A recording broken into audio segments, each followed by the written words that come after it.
Hello students, welcome back to my channel EduColors. In this video we will discuss about the social science resources and development of class 8 chapter 1 resources. This worksheet is scheduled on 9th of October 2020. This is worksheet 5 and the subtopic is conservation of renewable natural resources. Video को शुरू करने से पहले please मेरे channel को subscribe कर दीजिए और साथ में लगे बेल आइकन को भी प्रेस कर दीजिए. Okay, let's start the video. मैं इस पैराग्राफ को पढ़ूंगी बच्चों और साथ ही साथ आपको इसको समझाती जाऊंगी. We have previously understood as to why the conservation of resources is necessary. यानी कि हमने अपने पिछले वीडियोस में पढ़ा कि कंजर्वेशन ऑफ रिसोर्सेज क्यों इम्पॉर्टेंट है, क्यों आवश्यक है. There are many resources which are evident in nature and also there are some which can be used only once. यानी कि बहुत से ऐसे रिसोर्सेज हैं, हमारे रिन्यूएबल रिसोर्सेज हैं जिनका हम एक बार से दोबारा यूज़ कर सकते हैं, और कुछ ऐसे नॉन रिन्यूएबल रिसोर्सेज हैं जिनका हम एक बार से ज़्यादा यूज़ नहीं कर सकते, जो वन टाइम में ही फिनिश हो जाते हैं, उनको हम दोबारा यूज़ नहीं कर सकते. तो इनको हम क्या कहते हैं? जिनको हम दोबारा यूज़ कर सकते हैं उसको रिन्यूएबल रिसोर्सेज, और जिन रिसोर्सेज को हम दोबारा यूज़ नहीं कर सकते उनको नॉन रिन्यूएबल रिसोर्सेज बोला जाता है. अब हम आगे पढ़ते हैं और बात करते हैं रिन्यूएबल रिसोर्सेज की. Those resources which can B replenished very quickly are renewable resources. तो वो रिसोर्सेज जो आसानी से दोबारा यूज़ में आ सकते हैं उनको हम रिन्यूएबल रिसोर्सेज बोलते हैं. बट कुछ ऐसे रिसोर्सेज हैं जो रिन्यूएबल रिसोर्सेज का एग्जाम्पल हैं, जैसे कि वाटर, सॉइल, एयर, फॉरेस्ट. लेकिन अगर हमने इनका केयरलेसली यानी कि बहुत बुरी तरीके से इसका यूज़ किया तो ये जो रिसोर्सेज हैं ये भी इफ़ेक्ट हो सकते हैं और मे बी समटाइम ये ख़त्म भी हो सकते हैं. Insufficient water and drawing of natural sources of water are the major issue in most part of the world. यानी कि हमारे दुनिया के ज़्यादातर हिस्सों में पानी जो है अब वो सूख रहा है. ठीक है, पानी जो है वो सूख रहा है, ये एक बहुत बड़ा इशू, मेजर इशू है. Similarly digging of topsoil and continuous deforestation led to the reoccurrence of natural disasters which poses a great challenge to mankind. यानी कि जो मिट्टी है, जो हमारी मिट्टी की जो उर्वरता होती है, उपजाऊपन होता है, वो ख़त्म हो रहा है. जंगल जो है वो ख़त्म हो रहे हैं, काटे जा रहे हैं, जिसकी वजह से डिज़ास्टर जो है, नेचुरल डिज़ास्टर जैसे कि बाढ़ है, ये बहुत ज़्यादा बढ़ रहा है और ये एक मनुष्य के लिए चैलेंज है. आगे चल के उनकी लाइफ जो है वो खतरे में आ सकती है. अब यहाँ पे दो क्वेश्चन से दे रखे हैं. If portable water on earth gets reduced how would it effect our life. यानी कि जो पोर्टेबल वाटर यानी कि जो पीने योग्य पानी है, अगर वो ख़त्म हो जाएगा तो हमारी लाइफ कैसी होगी. तो चलिए देख लेते हैं. तो उसका आंसर है human race would not last very long in a world without portable water. ठीक है, ये पोर्टेबल की स्पेलिंग जो है ये देख लेना, POR नहीं है, POTABLE है. ठीक है, portable water. Only 2.5% of it is fresh water is left in our planet. यानी कि सिर्फ 2.5% जो पानी है, फ्रेश वाटर है, वही हमारे पास बचा है. उसमें से भी काफ़ी पानी जो वो ग्लेशियर में है, पर्वतों पर है, और कुछ ही % पानी हमारे पास पीने योग्य बचता है. People need water to survive. यानी कि पानी जो है मनुष्य के लिए इम्पॉर्टेंट है, उसके जीवन जीने के लिए इम्पॉर्टेंट है. Next is what would happen if forest on earth gets exhausted. So इसका आंसर है in case of lack of forests much higher pollute to poison us. यानी पोल्यूशन जो है वो हमारे बॉडी में आ जाएगा और हमें जहरीला पदार्थ देगा. Forest also provide habitat and food for animals. Forest जो है अगर गायब हो जाएंगे, ख़त्म हो जाएंगे, तो जो मनुष्य के साथ साथ जो जानवर हैं, तो जानवरों का वो घर है, तो वो घर उनसे छिन जाएगा, उनका खाना भी उनसे छिन जाएगा.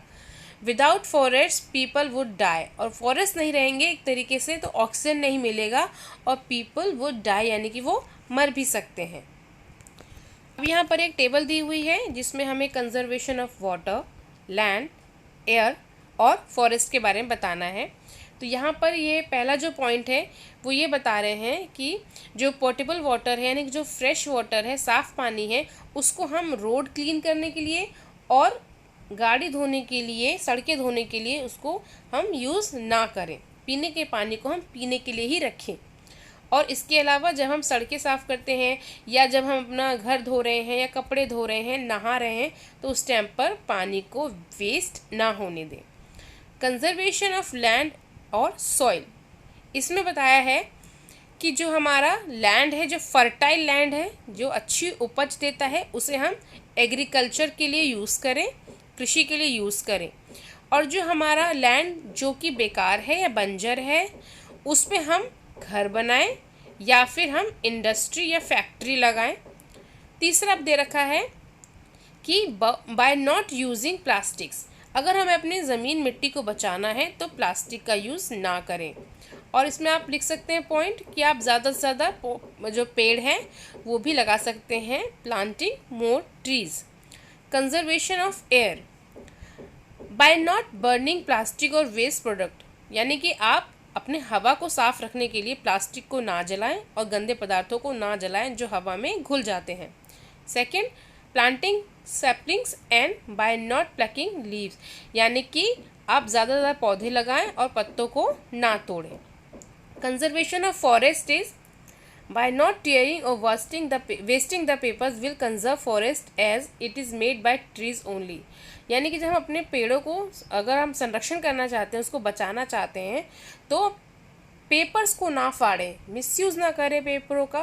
तो हम पेपर्स का ना फाड़ें और जिससे कि ट्रीज़ जो हैं वो बचे रहेंगे, क्योंकि पेपर्स जो हैं वो ट्रीज़ से ही बनते हैं। और दूसरा है कि हम फॉरेस्ट को बचाने के लिए क्या कर सकते हैं, जब हम किसी के घर जाएं, उनको स्पेशल गिफ्ट देते हैं या हमारे घर में कोई ओकेजन होता है तो उसमें हम क्या कर सकते हैं, लोगों को पौधे गिफ्ट कर सकते हैं। आजकल ये बहुत ट्रेंड में है, आप लोगों को पौधे गिफ्ट कर सकते हैं, वो पौधा अपने घर में लगाएंगे और इससे जो है वाटर जो फॉरेस्ट का कंजर्वेशन है वो हो जाएगा। अब हम आते हैं क्वेश्चंस पे, तो चलिए हम क्वेश्चंस देख लेते हैं। So first question is what are renewable resources. उसका आंसर है those resources which can be replenished very quickly are renewable resources, for example water, soil and forest. ठीक है, नेक्स्ट क्वेश्चन पे आते हैं। Second question, how can we reduce the wastage of water, यानी कि हम जो पानी है उसको कैसे उसको बचा सकते हैं। By not using portable water, यहाँ भी पोर्टेबल की जो स्पेलिंग है वो ठीक करनी है, POTABLE, ठीक है।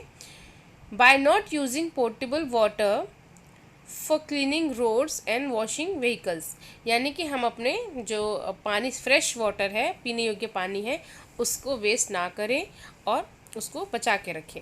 Second, conserving water while doing daily course, यानी कि जब हम अपना दिन का जो भी काम करते हैं, नहाते हैं या फिर कपड़े धोते हैं, तो उस टाइम पानी को ज़्यादा वेस्ट ना होने दें। Third question, suggest the ways for the conservation of forest. पहला पॉइंट है इसका आंसर, बाय नॉट टेयरिंग और wasting the paper will conserve forest as it is made by trees only, यानी कि हम पेपर्स को वेस्ट ना होने दें ताकि ट्रीज ना कटें। Second, gifting saplings on any one's birthday और स्पेशल ओकेजन्स, यानी कि हम गिफ्ट में क्या दें, पौधों को गिफ्ट में दें, जैसे कि मैंने पिछले अभी बताया। Next question, why is it necessary to conserve resources for the future, हमें अपने फ्यूचर के लिए संसाधनों को क्यों बचा के रखना है। It is important to conserve resources as many resources are scarce and take millions of years to develop, यानी कि बहुत से ऐसे रिसोर्सेज हैं हमारे जो बहुत सालों में बनते हैं, सैकड़ों सालों में बनते हैं और एक बार ख़त्म हो जाएं तो दोबारा नहीं आ सकते। तो उन रिसोर्सेज को अगर हम कम से कम यूज़ करें तो हमारे फ्यूचर के लिए वो बचा रहेगा। To use the resources carefully and to give them time to renew them is known as conservation of resources.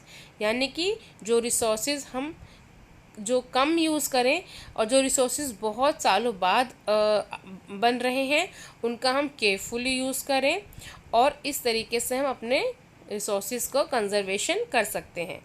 So girls, यहाँ पर जो हमारा चैप्टर है, ये जो हमारा पूरा वीडियो है, ये कंप्लीट होता है. If you like my video, please share it to your friends and please subscribe my channel and press the bell icon also, and thanks for watching.